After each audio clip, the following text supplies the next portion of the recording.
Hello, good morning, or whenever you're watching this. I thought I could do it. I thought I was going to read another fantasy novel because I was in that vibe. So, just for context, I finished reading Children of Blood and Bone a couple of days ago, and I thought, ooh, I'm in a fantasy mood. Let me hop onto something else. And I have a sequel to a fantasy I read last year called Bloodmarked. So it was Legendborn. It's in the Legendborn cycle. And I literally just put it back on my shelf because I started reading it, and aside the fact that is it snowing? Aside the fact that it's really heavy, I woke up this morning and I was thinking about like, okay, I'm going to be reading today, and I just thought I don't feel like getting into another fantasy. Also, because I started reading the book, I was reading the book yesterday, and 40 pages in, I was struggling a little bit to reconnect with all the law and the vocabulary, and I was like, I can't be asked. It's not time for this, and it's also the 1st of December or the 2nd of December, and I there are two books in particular I would love to read before the year runs out. Not for any reason in particular, but just because I'm excited. And the first one is the one you've seen. It's called The Edge of Here by Kelechi Okafor. This is someone who you might have seen on like social media for a couple of her, opinionated videos, and she's fucking amazing. And I listened to a podcast called The Receipts, and she's been on there twice, and she was talking about like so it's a book of short stories, but we'll get back to that. But she was talking about something she was in this book, and I was immediately hooked, and I just got the book shipped from London. So I'm going to be reading this. Moral of the story. Now, short stories. I've read one book of short stories called Love in Color by Bolu Babalola, and I feel like I might need to reread that book because when I read that book, there was, when like you have another book in queue that you know you're going to read. So the book you're reading prior, if it's not as good, you just want to hurry up and finish it. That's what happened to me. I just was not as invested in that book as I should have been. The stories were okay, but I just didn't like it as much. And then I found solace in other people saying, yeah, it wasn't really for them. But I'm going to give it another try at short stories and read this book. And maybe next year or sometime soon, I will reread Love in Color just to see if it was me or if it's the stories I don't know. But I started reading this on the toilets. Says stories from there to now, and I'm hooked. I'm not gonna lie, I'm hooked because the prologue. So the prologue is titled "The Watchers." I'm not gonna read the whole prologue, but I'm hooked. I'm hooked. Okay. Yeah. So this is a new book vlog ultimately, and we are going to explore all the stories from near to now because it's a book of short stories. I think it's like 4 or 5 stories, and honestly, from the fantasy book that I read, that was like fucking huge. Just is like a bit of a calm down. So I'm not as intimidated, and I'm excited. And stick around, and thank you for clicking. Bye bye. I want to gossip. Take a seat. This book, I'm only essentially 3 stories in. I'm currently on the 3rd story. Whatever I had to say about short stories before I read this book are completely debunked. And let me sit down. This book is fucking delicious. Because I'm not going to spoil it. I was talking to someone at work today about the book, and she was she told me to stop midway whilst explaining because like I said enough of what I needed to say. The first story started beautifully. So I think I remember I said this beginning of this vlog that like the intro to the book was just perfect. Talking about the prologue was about the Watchers, who essentially kind of like oversee what's going on but can't interfere. So if you're a Marvel person at all, there's a show called I forget what it's called. It's the animation that Marvel has. Shit. What's it called?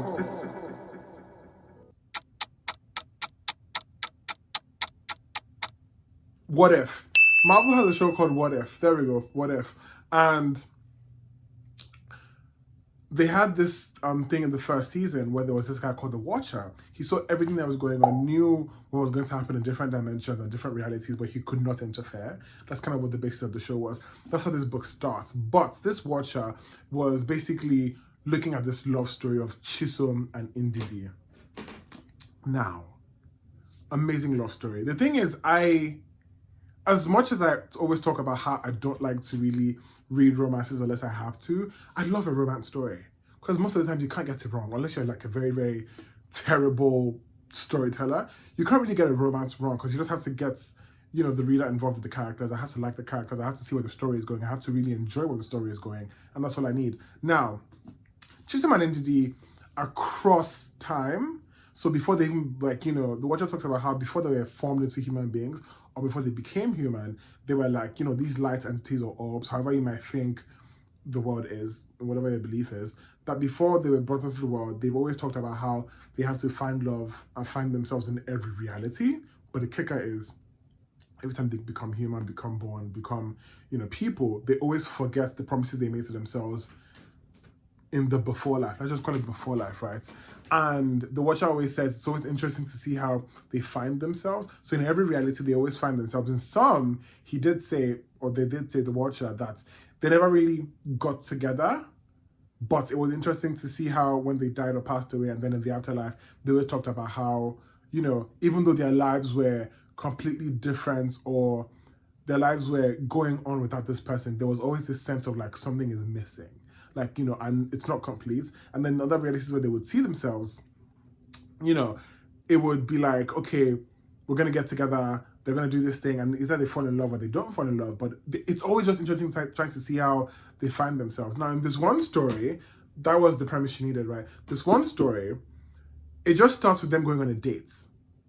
And Chisholm and Ndidi is the guy. Chisholm like has this amazing sense of humor, and it's like in this post-virus world, so like there are these pods or bubbles that they have to walk in, so like limited, you know, contact, and they're going to like a slave museum for the first date. And Chisholm is like, okay, isn't that a bit weird? But like, fair enough, I agreed. Maybe my humor is just a bit weird. And then he makes a comment saying, "Don't call me crazy, but I feel like this has happened before, and you said something to me in a dream right on this date." And she's like, "What did I say?" And he was like, "When you say it, I'll let you know," which she did say it, and it was amazing. And then there was like a throwback to a life like earlier during the slave trade where Chisholm was actually like the daughter of like, you know, a king, and Ndidi was just like a carve maker. And that was actually a reality where they didn't get together, but they knew that something was missing, and they had actually met before Ndidi in this other life got sold to slavery. And you know, so they knew what could have happened, but it didn't happen. And with the mention of slavery and everything, don't let that throw you off, or don't let you know, I don't want you to think that's like a heavy, no. It was just sweet and amazing to see the love happening in that period. And whilst, you know, there was important history and everything else going on, I don't know if that's what the writer intended, but that's what I got from it, and it was amazing. The second story, The Allied Ship. Now, I can't say much because the book isn't a lot, so I can't spoil it. But The Allied Ship, I'll give you the premise, I'll give you a little bit of like the funny bits, and that's it. The Allied Ship essentially was this thing where white people got this chip inserted in them, and they got to feel the emotions and intensities of what black people felt on a day-to-day basis. But the way it worked was that you had to be able to like have someone co-sign with you. So let's just say, as a, you know, you watching this video, you're a white person, I'm black. I would have the chip, you would have the chip, and you just feed off whatever feelings I'm feeling throughout whatever. It didn't really talk about the duration of it, but that's just how it worked. And there was this one lady who was like a case study, well, not case study, but like she was one of the main characters in the story, where she had the chip and her husband was black, and she came into the hospital because she had this thing called allied chip fatigue, which was a term they coined in this world where it's like you've had the chip for a while and you're just feeling exhausted, and you just get to see the nuances that happen. It was ridiculously funny. It was so dystopian and so funny. It was, oh my god, I think that was my best story, even though I'm only on the third one, but that was my best story so far. It was just fucking funny. And then also there was a bit where like the nurse, because it was a black nurse, and the lady who was white was talking about something, and she was like, "Oh, you know, it's so interesting and so nice that, you know, people like you could attend to me now, and, you know, you're so well spoken." And the nurse was like, in her head, because she had her own shit going on, and beginning of her story, the allied chip story, she just wanted to clock out. But the nurse was like, "Okay, girl, I'm stressed out. I can't deal with this." It was fucking ridiculous, and it was fucking funny. I loved it. I love this book. I love the writing. It's engaging. It's keeping me. It's keeping me, and I'm so happy I picked it up when I did, because with the fantasy that I was trying to get into, I could see myself declining, and I kind of want to read, like, I don't want to. I just for funsies want to do like a fun speed dial or speed trial for the rest of the year and see the fun books that I could read that would like just keep me on the roll. And this is doing the job for me. Now I really, really, really want to read more short stories that can keep up, because this is not the pedestal. This is where I'm at now, and it's going to be fun to see what the other stories are. I'm on the third one right now, and it's still interesting. The stories have this thing where, Kelechi, if you're watching this by any chance at all in this life, good job. Please write about that one. Um,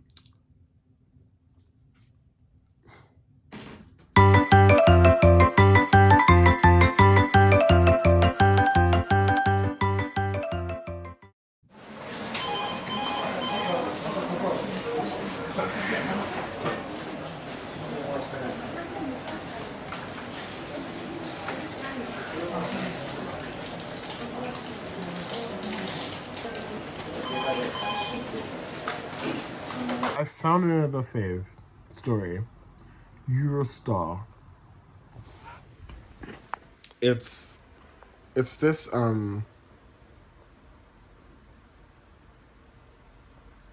only works for people that have uteruses, and it's this app that tracks your like health and activities and wellness and everything. Still in conjunction with, like, with the ally chip that they call something else now. Again, they're a bit connected. They even mentioned the girl who made the ally chip in the actual story, but like it's like I think 10 years from then. So it's really cool. And this might be really, really good or might end up being really, really bizarre. But like there's this 18-year-old girl who has been named like the uterus or utero star of the month because she's been like good on the socials or whatever. It's almost like Instagram, it sounds like, but a bit more productive. And she's won something, and she gets to go to like this, private luxury island. And like she wakes up her parents at 5 a.m. to tell them that like, you look, I just won the prize. I get to go to the island. And she texts, she replies back to the company. They're like, oh my gosh, great. Actually, there's a flight leaving tonight. Would you be willing to join? And she's like, yes, yes, yes, yes, yes. It all seems very fast and bizarre. And things like this always end up being really weird. So it's going to be fun to see what happens. Um, Again, all these like hyper technical stuff, there's always a downside to it sometimes. And this one could be an exception, but we'll see. Guys,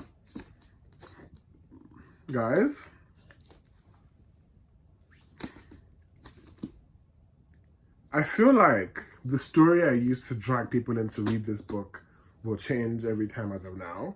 Because the first story I used was Allied Chip, which was the one that made like white people feel, the prejudices of black people to a certain degree. Now, I woke up at 4 a.m. yesterday, and I mentioned and I said and I noticed that there was a little connection with the past stories, especially the Allied Ship, and the new ones, like they're in the same universe. Well, the story I'm reading right now, called Utero Star, is 10 years after, and it kind of mentions the lady who made the chip and everything. I'm mind blown. Lost for words. Let me do this really, really quickly because I have to get to work. But the Utero Star, this girl is using this social media app that only works and is only for people that have uteruses, no matter how they identify. And she wakes up, she realizes that she's been named the Uterus Star of the Month based on her like activity and how well, her body might function. Again, she has this chip, but they call it something else. She's been promised, this vacation, right, in paradise, like a week in paradise, and she's 18 years old. So she goes with her parents. So her parents are a bit skeptical, but they're like, you know what, she didn't go to university, but she's doing this, let's see how that works out. She's in the car, they give her breakfast, dinner, and she just passes out. She wakes up in a room. It doesn't look like a resort in any way. She's a bit confused as to why she had to be knocked out or whatever. And there's this like video message that has been, sent to her room by this rapper that had gone missing in this book as well. And long story short, because I don't want to ruin this experience of what the fuck I read, she realizes that she's not going for a vacation. Actually, her uterus is going to be used to multiply the white race because she's going to be giving birth to babies. So imagine The Handmaid's Tale, but even more dystopian. It's very dystopian, but like even more technological. Mind blown. Mind blown. She has discovered that she has to multiply the white race, and she's black as well. Now they've like told them, they've given them the script, and they've tried to like make this background of a beach, and they've given them the script to say, this is what you're going to tell your parents, don't fuck it up or else you're gone. And now she's thinking, why I stopped right now, she's thinking, what am I going to tell my best friend, or what's my best friend going to say to make her like, I'm not okay, get me the fuck out of here. I'm mind blown. Again, I will say though, I am going to rank the stories based on how I've enjoyed them, because one, I've enjoyed less than the others, but like they're all so good, and the writing is impeccable. It's so good, and like you have to really catch the nuances. And it's funny because at the same time, I just started listening to Kelechi Okafor's podcast. I've listened here and there in the past, but like I wanted to get more ingrained with who she is as a person, and the book even makes a lot more sense. Like you don't have to listen to her podcast to enjoy this book, but because I've listened to her on other podcasts before, I just wanted to know more about her and more about what she stands for. Fucking amazing.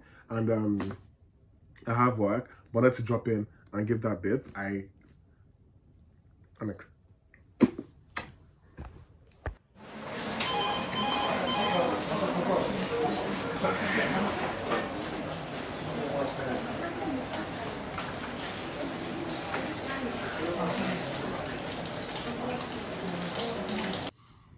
Hi, humans. I believe I am on my last story in this book. And before I even got to the ending of this book, it's done exactly what I wanted it to do. It's just gave me that feeling of not wanting to stop reading something, or like wanting to get back home and be like, yes, I'm gonna read something. And that's one of the reasons why reading fantasies is usually a very, very weird trip for me, because sometimes I'm done reading and I'm exhausted. But this one, A1. Now, guys, let me tell you something. Number one is all these stories. I've said this before for Tender as a Flesh. If you find that video on my channel, go back and watch what I said. I've said, and I don't want to sound like a conspiracy theorist, but I've said this before, that like some stories don't just come out the wazoo. They just don't be right. Some people, some obviously, some do, but sometimes these things are pulled from inspirations, things that are happening, things that we think are happening, things that are probably gonna happen. We don't know. Now, this book has been very hyper-technical. I don't know if that's a real word, but like it's very futuristic in a way. Futuristic meaning 20, 15 years from now, all this could be a possibility. It could be a possibility now with like the stuff Elon Musk is doing and everything. Just fill in the blanks, right? So what I've realized is, as much as it's a book of different stories, a lot of these stories are connected in some way. And one common denominator is the allied ship. Now, the story I finished last night was called The Broom. That is one story that I don't think I want to spoil for you guys. I want you guys to experience it. Obviously, but get this book if you can, right? Get this book. I just want to say, because I recommended this book to someone at work.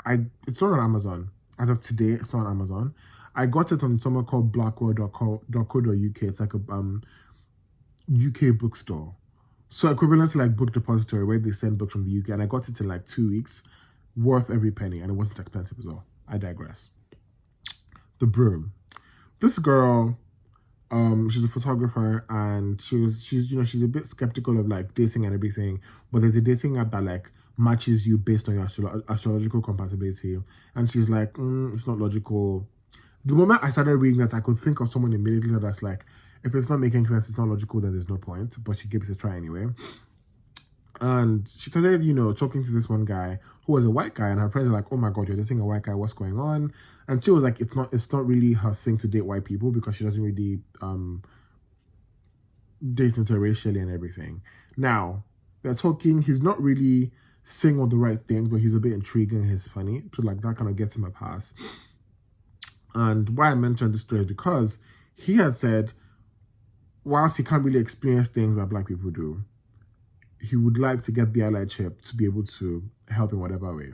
And she was like, no, fuck that. Like, you don't need to feel what someone else feels. You can just understand what they tell you they feel and help in whatever way you can if you want to help. And she was like, I'm not even going to be putting a chip in my head anyway. Because remember, two people had to use it for like one person to feed off the other's emotions. So they mentioned the other chip in this book as well. Now, the premise of this book is that they go for this wedding and they've been dating for like 2 or 3 months. He's I think he's an agent or something in that realm. She's a photographer, so they're going for this wedding, and he's told her like there's going to be like a CEO of a magazine who she wants to shoot for. You know, they could try and like network and everything. But on getting to the location for the wedding, she found out that it was a plantation, and she was like, "Why the fuck would you bring me here? Why are they doing the wedding here? What's going on?" And he's told her, "Look, just keep everything on the down low. Don't let your emotions show. I'm only here for the weekend. When the wedding's done, I'm going to leave," and yada yada yada. So she's questioning the wedding already, and she's questioning her relationship with this guy, because why would he bring her to a plantation? And he's making a lot of like snide remarks. It's like, you know, you're not even like a black American. You're from the UK. You're Nigerian. So like, why do you feel some kind of way? And she's saying, I'm black regardless. So a lot of things. And then I'm leaving you guys with this. She started to have some dreams.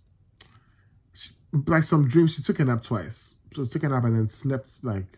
She took a nap when she got there before dinner, and then she like, you know, slept the nights when they got there, you know, going into the next morning. And she took a nap, the first nap, and she saw like 100 years into the past, and she saw the slaves that, you know, were working there, and how like they were trying to make good out of like the little, you know, the little moments they had. So she saw like a wedding happening, but then before she woke up, someone from that past looked directly into her eyes and smiled. The night when she slept, she saw them again in a different setting. And then some lady told her, girl, you have to get out of here, because this wedding is not going to happen. And this is the last wedding that's going to happen on this land. They were about to burn shit to the ground. I'm going to leave you with that. That story, I finished it on the bathroom. Fucking amazing. Now I'm reading one called The Councilwoman. And I remember saying this earlier. Now that I've listened to a bit more of Kelechi, I don't know her, but I've listened to a bit more. A lot of the stories just make more sense, and like a lot of words she used. So the story called The Councilwoman that I'm only 2 pages into they've used the word called the spirit like 3 times now. And Kelechi's like among other things that she does tarot reading, and she always talks about the spirit and everything. And I can see that right now. So I'm really intrigued as to see what this story will be about. One thing I will say beforehand is that I have noticed a lot of these stories that I have read have kind of I wanted to say open my mind, but that's going to be a bit dramatic. But they've kind of showed me the various possibilities of things that like we thought could not happen. And that's like the best way to learn things from different people's perspectives, because you never really know what is. You can't just have to open your mind to learn. And also at the same time, not one thing is like a monolith, or like it's just, you know, one thing. I don't think only one thing can exist. A lot of things are possible. So it's just interesting to see this book from someone else's perspective, and the writing is impeccable, and it's just pretty brilliant. And I'm gonna finish this book and then circle back, and I'm going to enjoy writing the stories.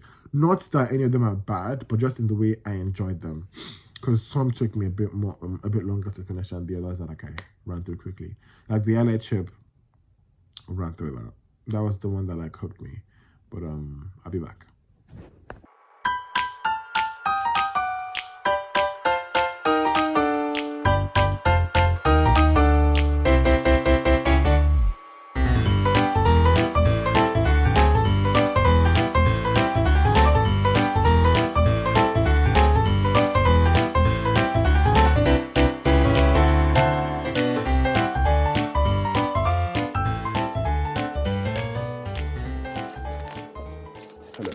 It means you've gotten to the end of the video, and thank you, number one.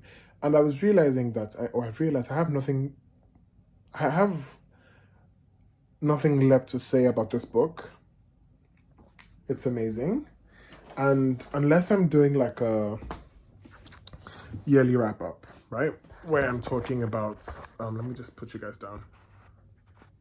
So unless I'm doing like a yearly wrap up where I'm talking about books that I've enjoyed and I'm recommending, and I promise you if I do that, it's going to be slightly underwhelming. I'm not going to give you like 20 books to read in 2024, none of that. But this is an amazing book. This book made me feel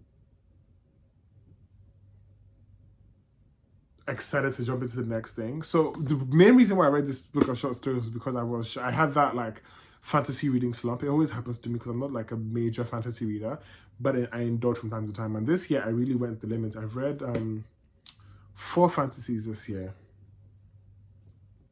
Right? Yeah. 1, 2, 3, 4,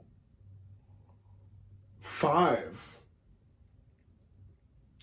I read 5 fantasies this year, and that was a bit too much for me, I think. So that was something.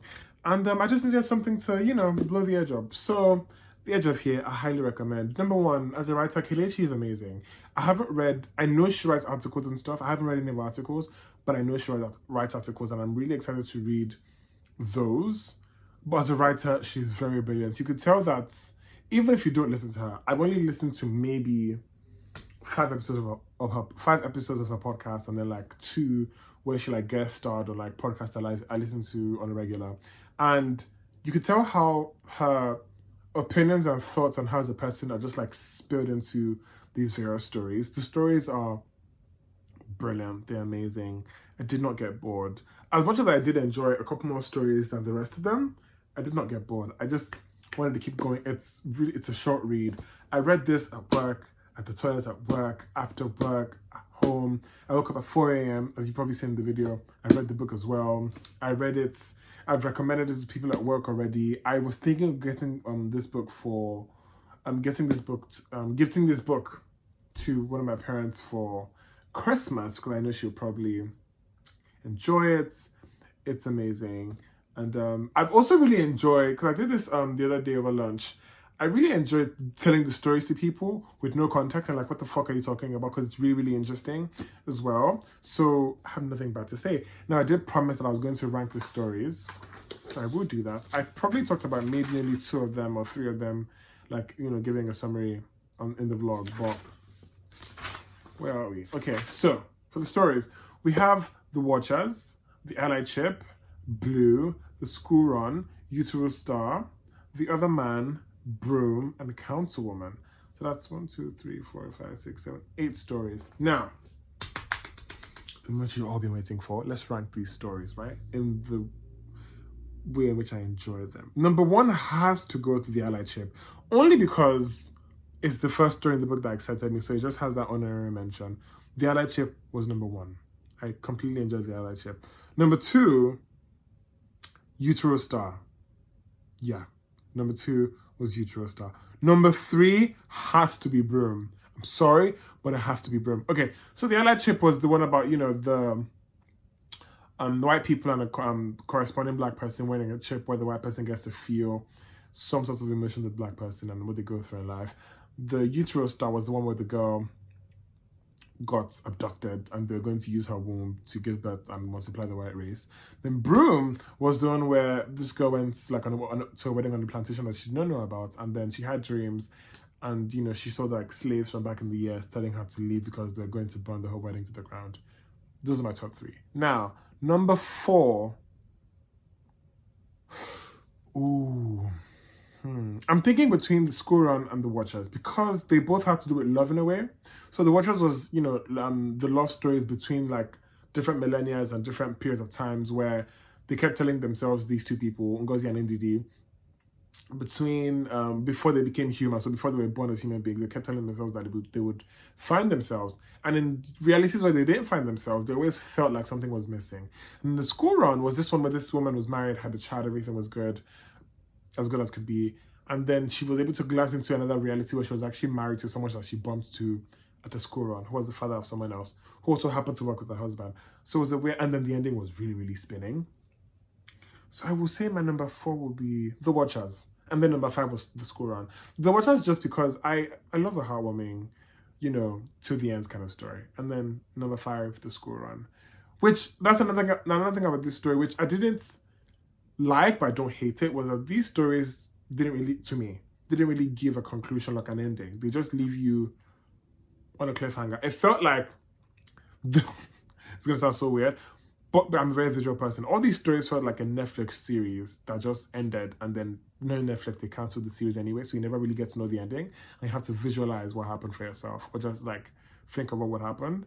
That's what these stories felt like. as amazing as they were, they just like cut off. In some, not all of them, but in most of them. And that was kind of really interesting and good creative choice as well. So number 5, the school run. And then number 6. Number 6 would have to be The Other Man. So remember how I mentioned earlier in this vlog that these stories are very hyper technical. Again, I don't know if that's a real word, but I enjoy that word, so I'm going to use that word.